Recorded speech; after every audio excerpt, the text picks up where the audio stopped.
CJ Arik Tripangestuti merekam air terjun yang ada di Sungai Bengawan Solo. Versi mini dari air terjun Niagara ini ya terletak di Desa Payaman yang berjarak sekitar 50 km dari Bojonegoro, Jawa Timur.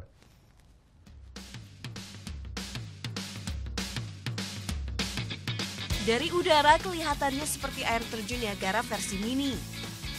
Air terjun ini tapi bukan di benua Amerika, tepatnya di Sungai Bengawan Solo di Desa Payaman, sekitar 50 km dari pusat kota Bojonegoro, Jawa Timur. Ternyata air terjun ini muncul saat air sungai menyusut di musim kemarau. Warga setempat menyebutnya keracakan, yang artinya bebatuan yang tersusun alami membentuk air terjun. Airnya dangkal dimanfaatkan warga untuk mencari ikan. Selain itu saat sore hari dan akhir pekan banyak warga yang datang untuk menikmati air terjun sungai ini. Keracakan sudah ada sejak ratusan tahun lalu menurut warga. Pemandangan ini akan hilang di saat musim penghujan datang.